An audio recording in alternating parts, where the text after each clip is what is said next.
खुद पर तू यकीन कर मंजिल की ओर चल दे। न हो हताश परेशान, अपने इरादों को बल दे। अपने इरादों को बल दे। सभी प्यारे प्यारे विद्यार्थियों और साथियों को प्यार भरा नमस्कार।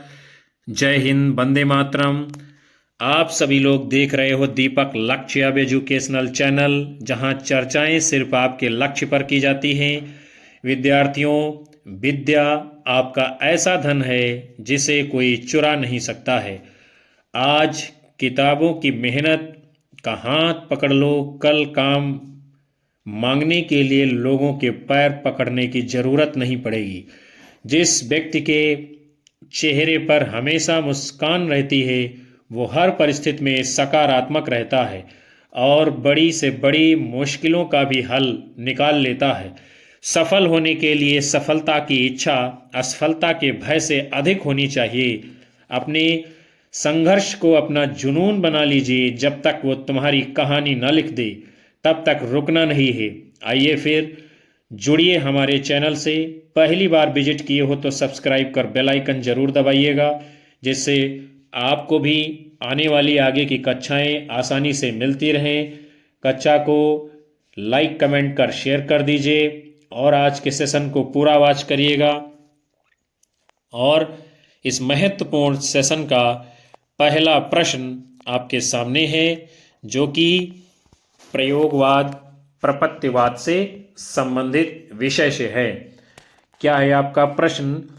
किस सप्तक में एक भी कवयित्री सम्मिलित नहीं है? तार सप्तक, चौथा सप्तक, दूसरा सप्तक, तीसरा सप्तक। किसमें नहीं है एक भी कवित्री शामिल, उसे आपको बताना है। यहाँ पर एक बात तो तय हो गई है कि कितने सप्तक निकले हैं आपके हिंदी में, तो 4 सप्तक निकले हैं। पहले का नाम तार सप्तक था, दूसरे का दूसरा सप्तक, तीसरे का तीसरा सप्तक और चौथे का चौथा सप्तक नाम था। तो इस प्रश्न के जवाब में आप लोगों ने अपना उत्तर दिया है विकल्प ए तार सप्तक, तो बिल्कुल सही माना जाएगा। जो आपका तार सप्तक है उसमें एक भी कोई कवयित्री नहीं शामिल है। आगे बढ़ेंगे। तार सप्तक, इसका जो है प्रकाशन कब होता है? 1943 ईस्वी में। और तार सप्तक जो है 7 कवियों की रचनाओं का ये संग्रह है, इसीलिए इसको सप्तक कहा जाता है। तार सप्तक में जो 7 कवि हैं उन्हें हम लोग देखते हैं।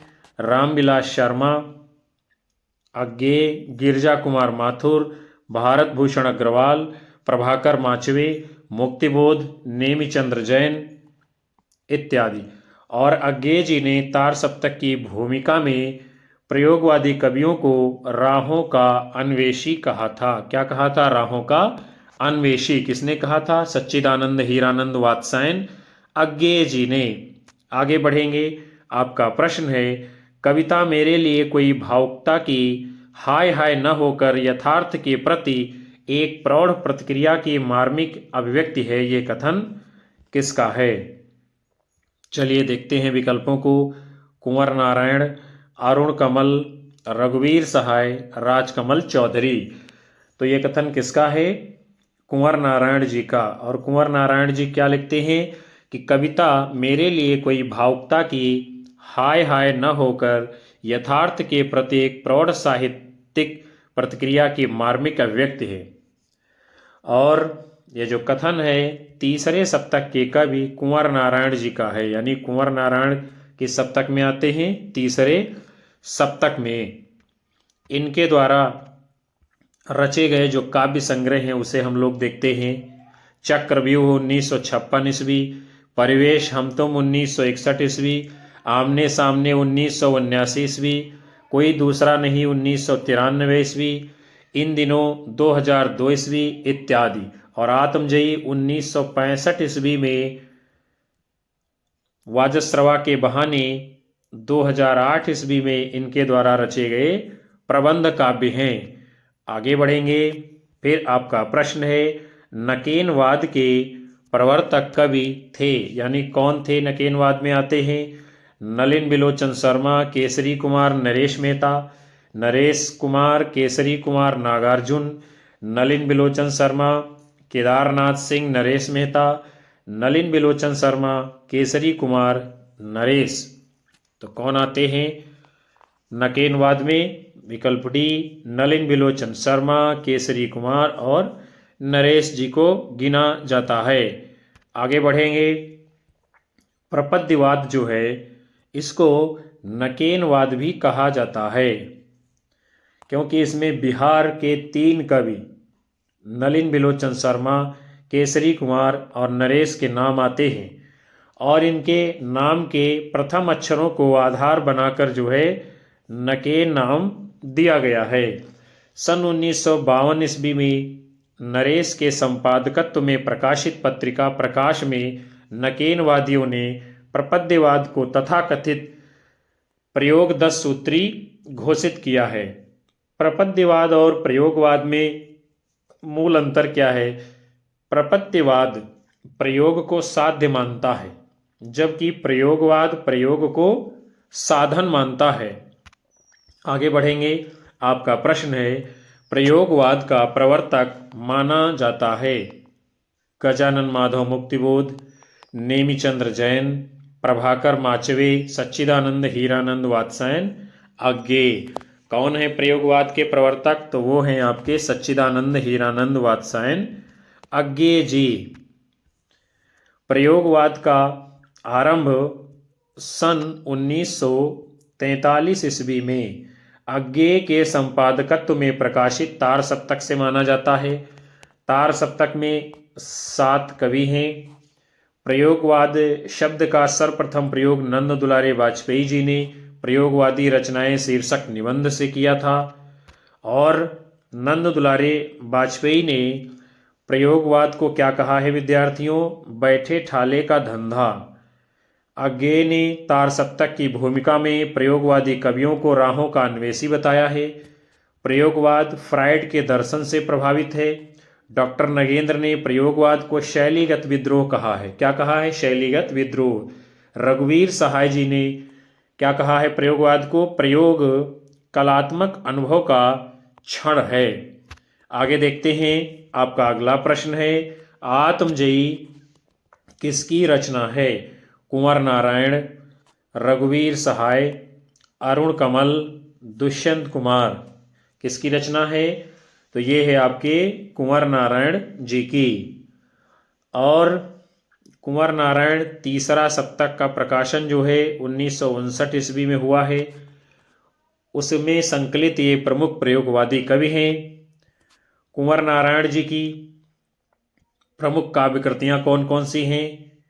चक्रव्यूह 1956 ईस्वी, परिवेश हम तुम 1961 ईस्वी, अपने सामने 1979 ईस्वी, कोई दूसरा नहीं 1993 ईस्वी, इन दिनों 2002 ईस्वी।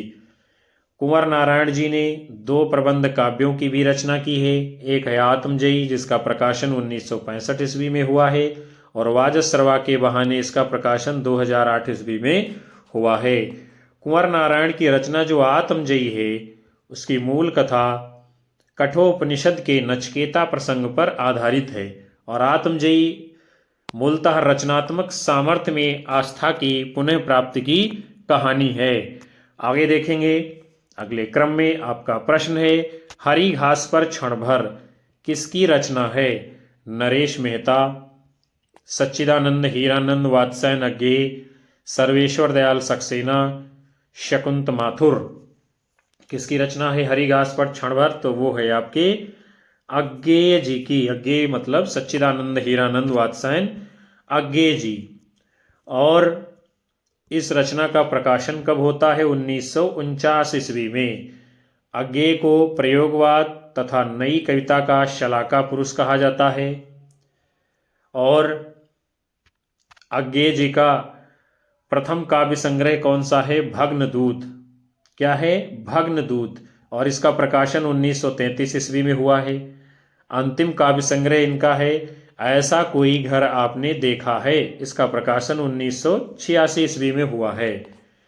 अज्ञेय के प्रमुख काव्य संग्रह हैं चिंता 1942 ईस्वी, इत्तेलम 1946 ईस्वी, हरी घास पर क्षण भर 1949 ईस्वी, बावरा हेरी 1954 ईस्वी, इंद्रधनुष रौंदे हुए 1957 ईस्वी, अरि वो करुणा प्रभा में 1959 ईस्वी, आंगन के पार द्वार 1961 ईस्वी, पूर्वा 1965 ईस्वी, कितनी नावों में कितनी बार 1967 ईस्वी, क्योंकि मैं उसे जानता हूँ 1969 ईस्वी, सागर मुद्रा 1970 ईस्वी, पहले मैं सन्नाटा बुनता हूँ 1973 ईस्वी, महावृक्ष के नीचे 1977 ईस्वी। ये सभी रचनाएं किसकी हैं?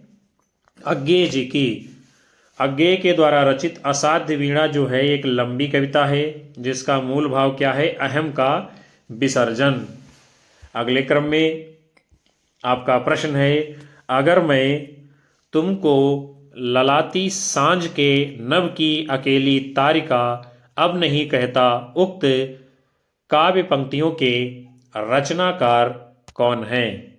चलिए देखते हैं हम लोग। सच्चिदानंद हीरानंद वात्स्यायन अज्ञेय, श्रीकांत वर्मा, धर्मवीर भारती, कुंवर नारायण। किसकी हैं ये काव्य पंक्तियां? अगर मैं तुमको ललाती सांझ के नभ की अकेली तारिका अब नहीं कहता, तो ये हैं आपके विकल्प ए, सच्चिदानंद हीरानंद वात्स्यायन अज्ञेय जी की। आगे बढ़ते हैं। फिर जो है प्रमुख काव्य पंक्तियां दी गई हैं। भाग कर अकेलेपन से अपने तुम में मैं गया, ये किसकी है? श्रीकांत वर्मा जी की। फिर जो है आपकी पंक्ति है, इन फिरोजी होठों पर बर्बाद मेरी जिंदगी, धर्मवीर भारती जी की पंक्तियां हैं। कवियों का कोई ठिकाना नहीं, न जाने कितनी बार वे अपनी कविताओं में जीते और मरते हैं, ये प्रसिद्ध काव्य पंक्तियां कुंवर नारायण जी की हैं। और अज्ञेय का जन्म 1911 में हुआ है, मृत्यु 1987 में हुई है। अस्तित्ववादी दर्शन से ये प्रभावित हैं और अज्ञेय जी को प्रयोगवाद तथा नई कविता का सलाका पुरुष कहा जाता है। आगे बढ़ते हैं। भग्नदूत, चिंता, इत्तेलम, बावरा हेरी, कितनी नावों में कितनी बार, इनकी जो है प्रमुख काव्य कृतियां हैं। अगले क्रम की तरफ चलते हैं। आपका प्रश्न है, चांद का मुंह टेढ़ा है काव्य संग्रह के रचनाकार हैं गिरजा कुमार माथुर, सच्चिदानंद हीरानंद वात्स्यायन अज्ञेय, धर्मवीर भारती, गजानन माधव, मुक्तिबोध। चांद का मुंह टेढ़ा है ये काव्य संग्रह किसका है? गजानन माधव मुक्तिबोध जी का। मुक्तिबोध के जो है दो अन्य काव्य संग्रह हैं, चांद का मुंह टेढ़ा है, भूरी भूरी खाक धूल। प्रमुख कृतियां हैं अंधेरे में, एक अंतर कथा, कहने दो उन्हें जो कहते हैं, ब्रह्म राक्षस, भूल गलती, मैं उनका ही होता, लकड़ी का रावण इत्यादि। आगे चलेंगे। आपका प्रश्न है, संवेदनात्मक ज्ञान और ज्ञानात्मक संवेदन सूत्र का प्रयोक्ता कौन है? गजानन माधव मुक्तिबोध, सच्चिदानंद हीरानंद वात्स्यायन अज्ञेय, सूर्यकांत त्रिपाठी निराला, महादेवी वर्मा। संवेदनात्मक ज्ञान और ज्ञानात्मक संवेदन सूत्र ये किसका है? गजानन माधव मुक्तिबोध जी का। फिर मुक्तिबोध जी की जो है प्रमुख रचनाओं को देखते हैं। कविता संग्रह इनके हैं, चांद का मुंह टेढ़ा है, प्रकाशन वर्ष है 1964 ईस्वी, भूरी भूरी खाक धूल, प्रकाशन वर्ष है 1980 ईस्वी। और इनके काव्य रचनाएं हैं, अंधेरे में, एक स्वप्न कथा, ब्रह्म राक्षस, भूल गलती, मेरे लोग, मैं उनका ही होता, लकड़ी का रावण, मुझे याद आते हैं इत्यादि। कहानी संग्रह इनके हैं, बड़े ही महत्वपूर्ण है, काठ का सपना, सतह से उठता आदमी। आलोचना ग्रंथ है इनके, कामायनी एक पुनर्विचार, नई कविता का आत्मसंघर्ष, नया साहित्य का सौंदर्य शास्त्र, समीक्षा की समस्याएं, एक साहित्य की डायरी। आगे चलेंगे। राम स्वरूप चतुर्वेदी जी क्या बताते हैं? मुक्तिबोध का काव्य संकलन चांद का मुंह टेढ़ा एक बड़े कलाकार की स्केच बुक लगता है। किसने कहा है ये बात? आपके राम स्वरूप चतुर्वेदी जी ने। यानी जो इनका चांद का मुंह टेढ़ा ये काव्य संकलन है, इसको एक बड़े कलाकार की स्केच बुक माना है। आगे देखते हैं, आपका प्रश्न है, कला सामाजिक अनुपयोगिता की अनुभूति के विरुद्ध अपने को प्रमाणित करने का प्रयत्न, अपर्याप्तता के विरुद्ध विद्रोह है। कथन किसका है? सच्चिदानंद हीरानंद वात्स्यायन अज्ञेय, जयशंकर प्रसाद, सूर्यकांत त्रिपाठी निराला, नरेश मेहता। किसका है ये कथन? अज्ञेय जी का है। क्या कहते हैं अज्ञेय जी? कला सामाजिक अनुपयोगिता की अनुभूति के विरुद्ध अपने को प्रमाणित करने का प्रयत्न, अपर्याप्तता के विरुद्ध विद्रोह है। आगे देखते हैं, आपका अगला प्रश्न है, किस कवि की भावनात्मक और विचारात्मक ऊर्जा अनेकानेक कल्पना चित्रों और फैंटेसियों का आकार ग्रहण करती है? सूर्यकांत त्रिपाठी निराला, सुमित्रानंदन पंत, नागार्जुन, गजानन माधव, मुक्तिबोध। तो ये कथन किसका है विद्यार्थियों? गजानन माधव मुक्तिबोध जी का। क्या बताते हैं कि यानी जिस कवि की भावनात्मक और विचारात्मक ऊर्जा अनेकानेक कल्पना चित्रों और फैंटेसियों का आकार ग्रहण करती है, ये बात जो है मुक्तिबोध जी कहते हैं। और मुक्तिबोध जी का जो जन्म है 1917 ईस्वी में हुआ है, निधन 1964 ईस्वी में हुआ है। और मुक्तिबोध जो है ये तार सप्तक के पहले कवि थे जिनका कोई स्वतंत्र काव्य संग्रह उनके जीवन काल में प्रकाशित नहीं हो पाया। चांद का मुंह टेढ़ा है, भूरी भूरी खाक धूल इनके कविता संग्रह हैं। काठ का सपना, सतह से उठता आदमी इनके कहानी संग्रह हैं। और विपात्र इनका बड़ा ही प्यारा सा उपन्यास है। आगे चलेंगे, आपका अगला प्रश्न है, आधुनिक हिंदी कविता की महत्वपूर्ण कविता मानी जाने वाली रामदास के रचयिता थे रघुवीर सहाय, शिवमंगल सिंह सुमन, नागार्जुन, कुंवर नारायण। किसकी है ये प्रसिद्ध कविता रामदास? तो उसको लिखा है रघुवीर सहाय जी ने। और रघुवीर सहाय आधुनिक काल के ये जो है प्रयोगवादी कवि थे। इनका जन्म जो है दिसंबर 1929 में हुआ है, निधन दिसंबर 1990 में हुआ है। सीढ़ियों पर धूप में, आत्महत्या के विरुद्ध, हंसो हंसो जल्दी हंसो, लोग भूल गए हैं, कुछ पत्ते कुछ चिट्ठियाँ, एक समय था, ये सब इनके प्रमुख कविता संग्रह हैं। रास्ता इधर से है कहानी संग्रह है। लिखने का कारण ये निबंध संग्रह है। और इनकी पहली कविता का नाम क्या है? अंत का आरंभ, जिसका प्रकाशन 1946 ईस्वी में हुआ है। आगे चलेंगे, आपका प्रश्न है, अज्ञेय की नदी के द्वीप कविता में नदी और द्वीप क्रमशः प्रतीक हैं, यानी किसके प्रतीक हैं? कवि एवं साहित्य के, प्रवाह एवं चेतना के, जल एवं भूखंड के, समाज एवं व्यक्ति के। तो अज्ञेय जी की बड़ी ही प्रसिद्ध कविता है नदी के द्वीप। इस कविता में जो नदी है वो समाज का प्रतीक है और द्वीप है जो व्यक्ति का प्रतीक है। आगे बढ़ते हैं, आंगन के पार द्वार 1961 ईस्वी कविता संग्रह के लिए अज्ञेय जी को 1964 ईस्वी में साहित्य अकादमी पुरस्कार दिया गया था। और कितनी नावों में कितनी बार, इसका प्रकाशन 1967 ईस्वी में हुआ है। और इस कविता संग्रह के लिए 1978 ईस्वी में भारतीय ज्ञानपीठ पुरस्कार प्रदान किया गया था। अगले क्रम की ओर चलेंगे, आपका प्रश्न है, क्या है?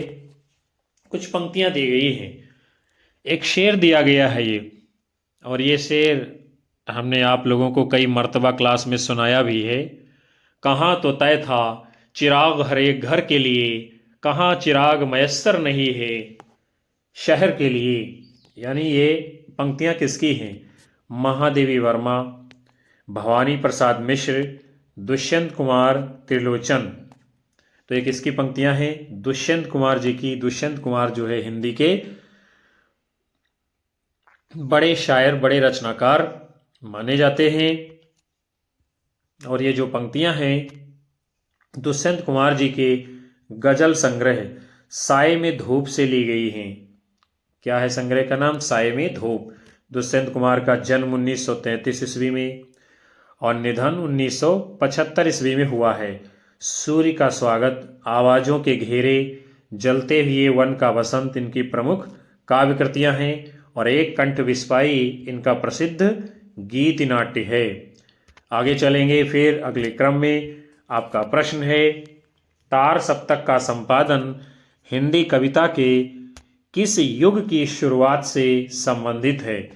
छायावाद युग से, प्रगतिवाद युग से, प्रयोगवाद युग से, हालावाद युग से? तो तार सप्तक का संपादन हिंदी कविता के जिस युग की शुरुआत से संबंधित है उसका नाम क्या है? प्रयोगवादी युग। तार सप्तक जो है ये क्या है? एक प्रकार का काव्य संग्रह है।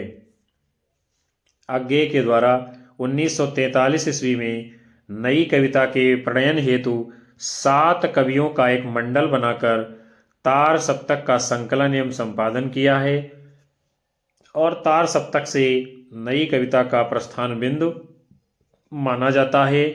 अज्ञेय जी के संपादकत्व में 4 तार सप्तक प्रकाशित हुए थे। कितने? 4।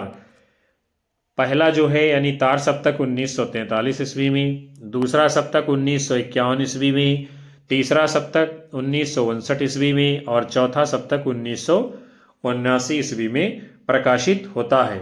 ये बातें बहुत महत्वपूर्ण हैं, आप सभी को जरूर से जरूर ध्यान में रखनी है। तार सप्तक के कवि कौन कौन से हैं? मुक्तिबोध, नेमिचंद्र जैन, भारत भूषण अग्रवाल, प्रभाकर माचवे, गिरजा कुमार माथुर, रामविलास शर्मा तथा अज्ञेय इत्यादि। आगे बढ़ते हैं। फिर आपका प्रश्न है, निम्नलिखित में से कौन सी कृति सच्चिदानंद हीरानंद वात्स्यायन अज्ञेय जी की नहीं है? साए में धूप, चिंता, बावरा हेरी, इंद्रधनुष और रौंदे हुए। तो जो रचना इनमें से सच्चिदानंद हीरानंद वात्स्यायन अज्ञेय जी की नहीं है उसका नाम क्या है? साए में धूप। साए में धूप ये क्या है? गजल संग्रह है। किसका है? दुष्यंत कुमार जी का और इसका प्रकाशन 1975 ईस्वी में हुआ है। और चिंता 1942 ईस्वी में, बावरा हेरी 1954 ईस्वी में, इंद्रधनुष रौंदे हुए 1957 ईस्वी में। ये सभी कविता संग्रह किसके हैं? सच्चिदानंद हीरानंद वात्स्यायन अज्ञेय जी के। अगले क्रम की ओर बढ़ते हैं। आपका प्रश्न है, प्रयोगवाद के संबंध में इनमें से कौन सा कथन असंगत यानी कि गलत है उसे आप लोगों को बताना है। इसका मंतव्य समस्त परंपराओं का खंडन करके नए तत्वों का अन्वेषण करना है। यह व्यक्ति अनुभूति और समष्टि अनुभूति को एक ही सत्य के दो रूप मानता है।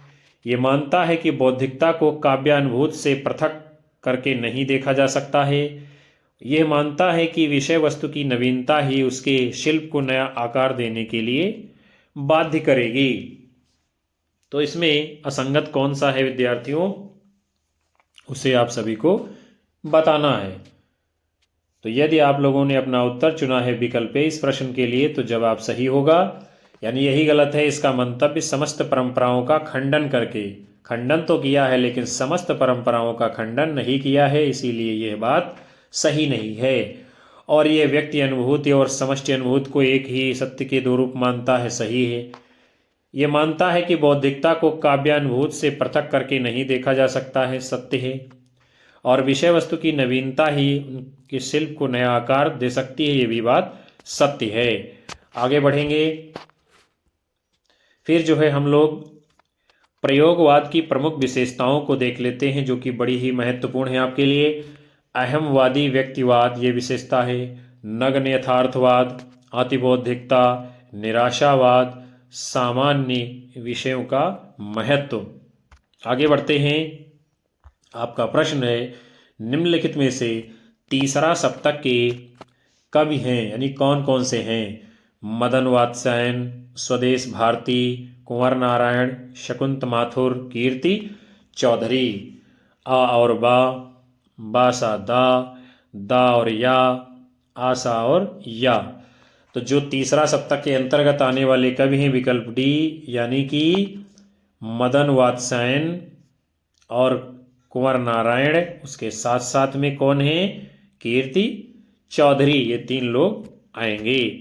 आगे देखते हैं तार सप्तक क्या है। ये एक तरह का काव्य संग्रह है। अज्ञे ने 1943 ईस्वी में 7 कवियों का एक मंडल बनाकर तार सप्तक का संकलन एवं संपादन किया है। इसी क्रम में अज्ञे ने दूसरा सप्तक 1951 में प्रकाशित किया है, तीसरा सप्तक 1959 में और चौथा सप्तक 1979 में संपादित किया है। तीसरा सप्तक के प्रमुख कवि कौन कौन से हैं? सर्वेश्वर दयाल सक्सेना, मदन वात्स्यायन, विजय देव नारायण शाही, प्रयाग नारायण त्रिपाठी, केदारनाथ सिंह, कुंवर नारायण, कीर्ति चौधरी। और शकुंत माथुर ये दूसरे सप्तक के हैं। स्वदेश भारती चौथे सप्तक के कवि हैं। अगले क्रम की ओर चलते हैं। फिर आपका प्रश्न है अज्ञे की काव्य रचना के संबंध में कौन सा कथन सही नहीं है। इन्होंने छायावादी कविताओं से अपनी काव्य यात्रा प्रारंभ की। तार सप्तक द्वारा इनकी नई काव्य यात्रा प्रारंभ होती है। प्रयोगवादी धारा के कवियों में उनका स्वर सबसे अधिक वैविध्यपूर्ण है। संवेदनाएं सर्वत्र उनकी बौद्धिकता को नियंत्रित करती हैं। तो जो कथन सही नहीं है अज्ञे जी के बारे में वो है आपका विकल्प डी। संवेदनाएं सर्वत्र उनकी यानी सब जगह बौद्धिकता को नियंत्रित रखती हैं यानी नहीं रखती हैं। और उन्होंने छायावादी कविताओं से अपनी काव्य यात्रा प्रारंभ की थी, ये बात सत्य है। तार सप्तक के द्वारा इन्होंने नई काव्य यात्रा प्रारंभ की, ये भी बात सत्य है। प्रयोगवादी धारा के जितने भी कवि हैं और उनमें से अज्ञे जी का जो मुख्य स्वर है कैसा है, वैविध्यपूर्ण है, यानी तमाम सारे विषयों को छूने का काम किया है। आगे देखते हैं। फिर जो है अगले क्रम में आपका प्रश्न है दुख सबको मांझता है और चाहे स्वयं सबको मुक्ति देना वह न जाने, किंतु जिनको मांझता है उन्हें यह सीख देता है कि सबको मुक्त रखो। ये पंक्तियां यानी किसकी हैं ये आपसे पूछा जा रहा है। आगे के विकल्प हम लोग देखते हैं क्या क्या हैं। धर्मवीर भारती, अज्ञे, गजानन माधव मुक्तिबोध, शमशेर बहादुर सिंह। तो उपयुक्त काव्य पंक्तियां दुख सबको मांझता है और उन्हें यह सीख देता है कि सबको मुक्त रखो किसकी हैं? सच्चिदानंद हीरानंद वात्स्यायन अज्ञे जी की। और अज्ञे जी का जन्म कब होता है? 7 मार्च 1911 को। 4 अप्रैल 1987 में इनका निधन होता है। इनकी रचनाएं हैं भग्नदूत 1933 ईस्वी, चिंता 1942 ईस्वी, इत्तलम 1946 ईस्वी में प्रकाशित रचना है। फिर जो है धर्मवीर भारती जी की रचनाएं हैं ठंडा लोहा 1952 ईस्वी, 7 गीत वर्ष 1959 ईस्वी और आद्यंत। गजानन माधव मुक्तिबोध जी की रचनाएं हैं चांद का मुंह टेढ़ा है 1964 ईस्वी, भूरी भूरी खाक धूल 1980 ईस्वी। शमशेर बहादुर सिंह जी की रचनाएं हैं कुछ कविताएं 1959 ईस्वी, चुका भी नहीं हूँ मैं 1975 ईस्वी, सुकून की तलाश में 1998 ईस्वी, काल तुझसे होड़ मेरी 1988 ईस्वी में प्रकाशित रचनाएं शमशेर बहादुर सिंह जी की हैं। फिर आपका अगला प्रश्न है 7 गीत वर्ष किसका काव्य संग्रह है? महादेवी वर्मा, धर्मवीर भारती, गिरजा कुमार माथुर, जानकी वल्लभ शास्त्री। किसका है ये काव्य संग्रह? तो वो हैं आपके धर्मवीर भारती जी। और ये 7 गीत वर्ष का प्रकाशन वर्ष है 1959 ईस्वी।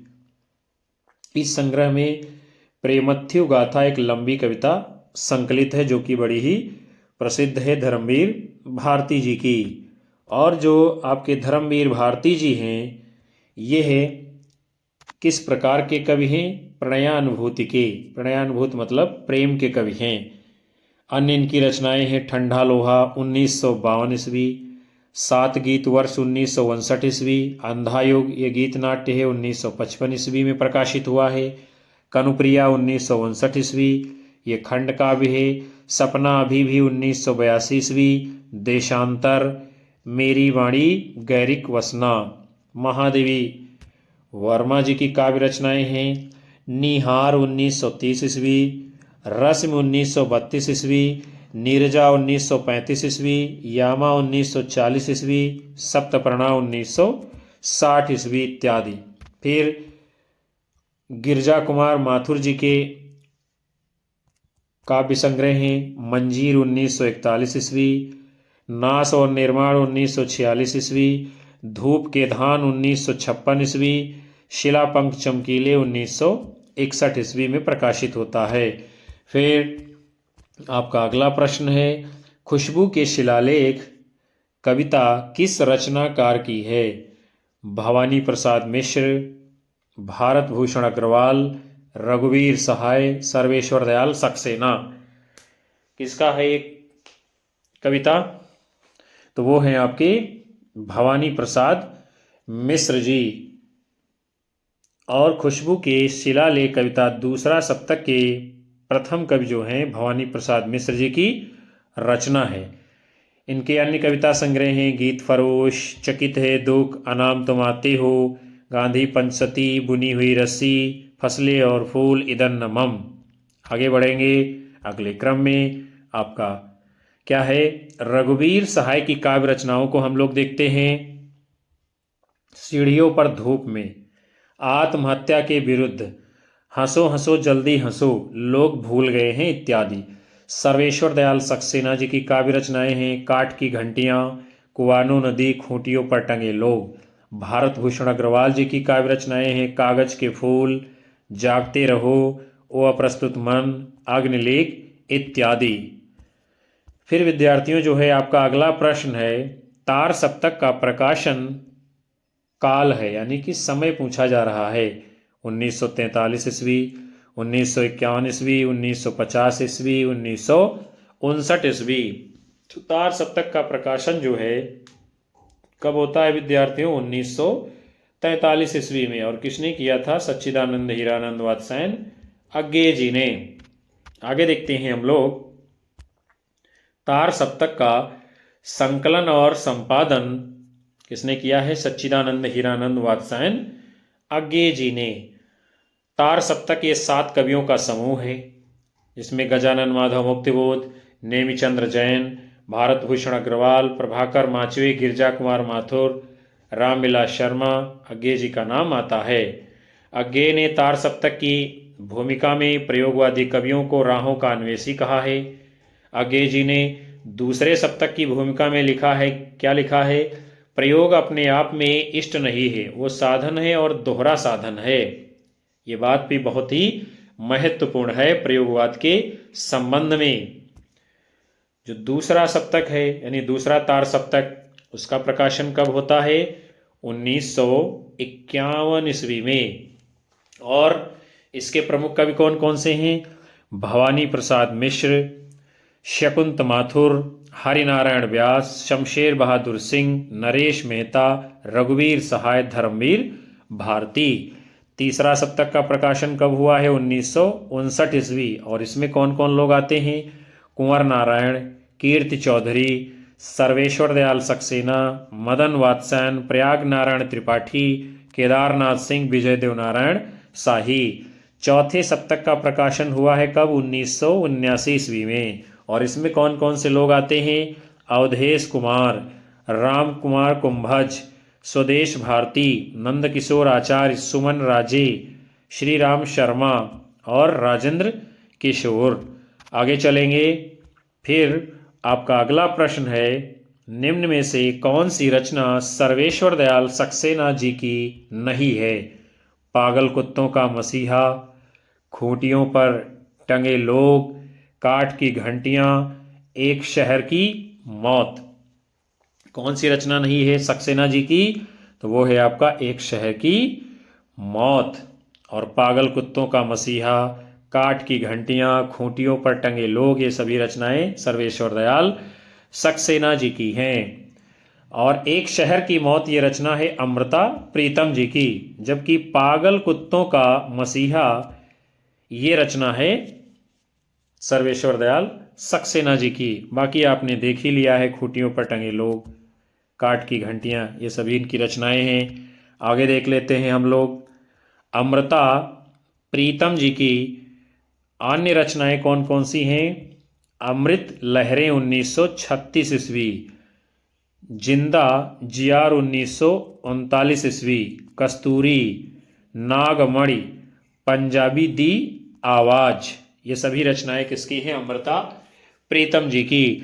तो विद्यार्थियों, आज के सत्र को हम यहीं पर समाप्त करते हैं, जिसके अंतर्गत आप सभी ने हिंदी साहित्य इतिहास में प्रयोगवाद, प्रपद्यवाद और नकीनवाद से संबंधित बड़े ही महत्वपूर्ण प्रश्नों की श्रृंखला को आप सब ने देखा है। मैं उम्मीद करता हूं कि ये सत्र आपको पसंद आएगा और ये प्रश्न आपकी विभिन्न परीक्षाओं में टकराने वाले हैं। कक्षा को लाइक कीजिए, कमेंट कीजिए, शेयर मारिए और अपने साथी मित्रों को चैनल से हमारे जोड़ते रहिएगा।